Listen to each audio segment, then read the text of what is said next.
क्या इस अनंत ब्रह्मांड में आपके जीवन का कोई मतलब है? क्या कोई फर्क पड़ेगा अगर आज मेरा, आपका या किसी का भी अस्तित्व ही खत्म हो जाए? 100 साल बाद या 1000 साल बाद क्या कोई याद रखेगा कि आप भी थे? आपकी मेहनत, आपके सपने, आपकी उपलब्धि, ये सब कुछ मिट जाएगा जैसे कभी कुछ था ही नहीं।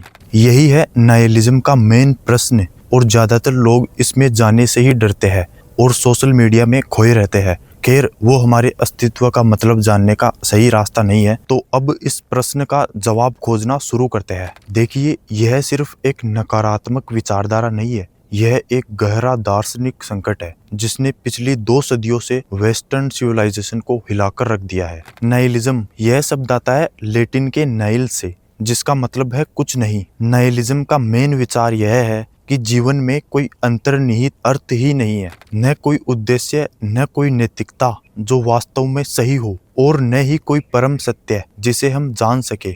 मगर यह सोच आजकल में नहीं आई है। 2500 साल पहले एंशिएंट ग्रीस में गोर्जियस नाम के एक सोफिस्ट ने कहा था, कुछ भी एग्जिस्ट नहीं करता, अगर करता भी है तो उसे जाना नहीं जा सकता, और अगर जाना भी जा सके तो उसे बताया नहीं जा सकता। देखो, नाइलिज्म के 3 मेन टाइप्स होते हैं। पहला है एग्जिस्टेंशियल नाइलिज्म। यह कहता है जीवन का कोई इनहेरेंट अर्थ नहीं, आप पैदा हुए, जियोगे और मरोगे, बस। दूसरा है मोरल नाइलिज्म। अच्छा बुरा, सही गलत, यह सब मानव निर्मित है। यूनिवर्स में ऑब्जेक्टिवली कोई मोरलिटी एग्जिस्ट नहीं करती। तीसरा है एपिस्टेमोलॉजिकल नाइलिज्म। यह विचार और भी आगे जाता है। यह कहता है नॉलेज इटसेल्फ इम्पॉसिबल है, हम सच को कभी जान ही नहीं सकते। 19वीं सदी में रसिया में यह एक पॉलिटिकल मूवमेंट बन गया। इवान टुर्गेनेव के नोवेल फादर्स एंड सन्स में पहली बार यह शब्द पॉपुलराइज हुआ, पर इस विचार को फिलोसॉफिकल डेप्थ जिसने दी, उस आदमी का नाम था फ्रेडरिच नीत्शे। 1882 में नीत्शे ने अपनी किताब दी गे साइंस में एक वाक्य लिखा जो आज तक फिलोसॉफी का सबसे पॉपुलर स्टेटमेंट है, God is dead, God remains dead and we have killed him. Nietzsche ने इसे एक कहानी के रूप में लिखा। एक पागल आदमी दिन के उजाले में लालटेन लेकर बाजार में दौड़ता है, चिल्लाता है, मैं गॉड को ढूंढ रहा हूँ। ध्यान दीजिए, नीत्शे नास्तिक था, लेकिन यह कोई एथेइज्म का सेलिब्रेशन नहीं था, यह एक चेतावनी थी, एक भविष्यवाणी थी। जब नीत्शे कहता है गॉड इज डेड, तो वह सिर्फ क्रिश्चियनिटी की बात नहीं कर रहा, वह कह रहा है कि जो फाउंडेशन था मीनिंग का, वैल्यूज का, मोरलिटी का, वह कोलैप्स हो गया है। नीत्शे कहते हैं सदियों से क्रिश्चियनिटी ने बताया कि क्या सही है, क्या गलत है, लाइफ का पर्पस क्या है। फिर आया साइंटिफिक रेवोल्यूशन, आया एनलाइटमेंट, साइंस ने दुनिया की नई व्याख्या दी बिना गॉड के, और नीत्शे ने देखा कि लोग गॉड पर बिलीव करना छोड़ रहे हैं, पर वे ये नहीं समझ रहे कि इसका क्या नतीजा होगा, उस पूरी वैल्यू सिस्टम का क्या होगा जो गॉड पर बेस्ड थी। नीत्शे ने लिखा, ईश्वर मर चुका है और हमने उसे मारा है, अब हम कैसे सांत्वना पाएंगे? क्या हम एक इनफाइनाइट नथिंग में भटक नहीं रहे? नीत्शे ने वार्न किया कि ये एडवेंट ऑफ नाइलिज्म अगली 2 सदियों में आने वाला है। उनकी मृत्यु के बाद आए वर्ल्ड वॉर्स, होलोकॉस्ट, टोटलिटेरियनिज्म, 20वीं सदी में जो हुआ मास वायलेंस, एग्जिस्टेंशियल क्राइसिस, नीत्शे ने यह सब प्रिडिक्ट कर लिया था। नीत्शे खुद नाइलिस्ट नहीं था, वह नाइलिज्म से डरता था। वह चाहता था कि ह्यूमंस नए वैल्यूज क्रिएट करे, तो अगर सब कुछ मीनिंगलेस है तो क्या करे? यहीं पर फिलोसॉफी 3 अलग रास्ते दिखाती है। पहला रास्ता है प्योर नाइलिज्म, कुछ भी मैटर नहीं करता, इसलिए कुछ मत करो, सब व्यर्थ है। यह सबसे डेंजरस पाथ है, यह पैरालिसिस की ओर ले जाता है। दूसरा रास्ता है एग्जिस्टेंशियलिज्म। जीन पॉल स्टार्टे ने कहा, ठीक है, यूनिवर्स ने हमें कोई मीनिंग नहीं दिया, तो हम खुद अपना मीनिंग बनाएंगे। स्टार्टे ने लिखा, एग्जिस्टेंस प्रीसीड्स एसेंस। पहले आप एग्जिस्ट करते हैं और फिर खुद को डिफाइन करते हैं। यह मैंने एग्जिस्टेंशियलिज्म वाली वीडियो में भी बताया था।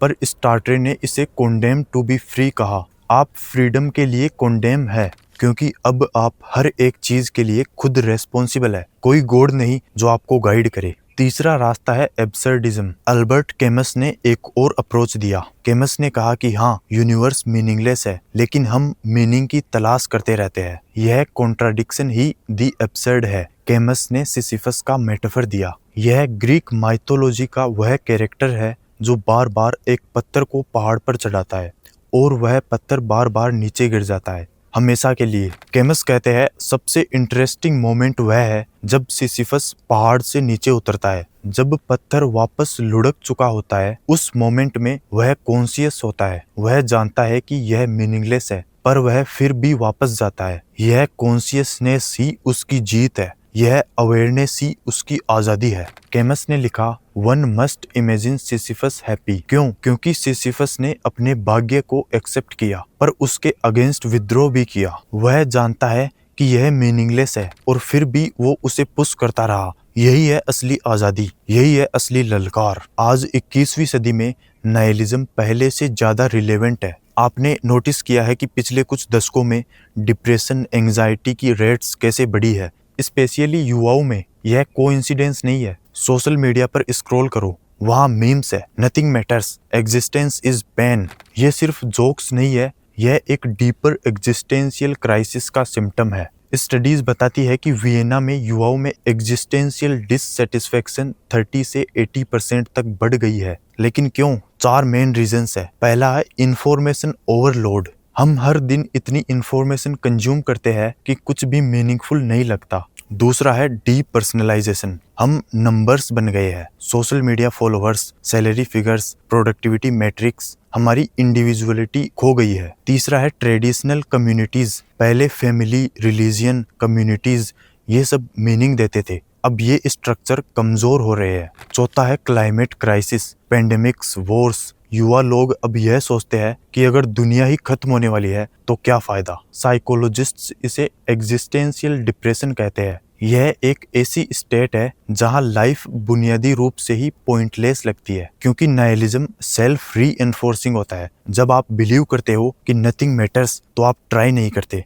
अगर आप ट्राई नहीं करते तो लाइफ मीनिंगलेस लगने लगती है। यह एक दुष्ट चक्र है जिसमें लोग फंस जाते हैं। विक्टर फ्रैंकल, जो नाजी कंसंट्रेशन कैंप से बचकर आया, उसने देखा जिन लोगों के पास वाई था, लाइफ में कोई पर्पस, वे सरवाइव कर गए, बाकी हार गए। तो क्या करे? देखिए, मैं आपसे झूठ नहीं बोलूंगा, यूनिवर्स को सच में कोई फर्क नहीं पड़ता कि आप एग्जिस्ट करते हैं या नहीं। स्टार्स को, गैलेक्सीज को कोई मतलब नहीं। लेकिन गौर कीजिए, इसका जवाब भी इसी बात में छिपा हुआ है। अगर कॉस्मोस को कोई फर्क नहीं है तो आप फ्री है अपनी मीनिंग चूज करने के लिए, बिल्कुल आजाद। अगर कोई पहले से तय पर्पस नहीं है तो आप किसी के विचारों को एक्सेप्ट करके उस पर रिएक्ट या रेस्पॉन्ड मत कीजिए। आप खुद के ऊपर गौर कीजिए। आप मीनिंग और पर्पस को खुद एक्सप्लोर कीजिए। किसी काम को करते वक्त अगर आपका मन वर्तमान में मौजूद है तो आप ट्रू हैप्पीनेस को फील कर सकते हैं। विक्टर फ्रैंकल, उन्होंने लिखा, जो व्यक्ति अपने जीवन में वाई को ढूंढ लेता है वो किसी भी हाउ को सह सकता है। मीनिंग इस यूनिवर्स में नहीं मिलती, यह उन छोटे मोमेंट्स में मिलती है जब आप कुछ क्रिएट करते हैं, जब आप किसी से प्यार करते हैं, जब आप किसी की मदद करते हैं।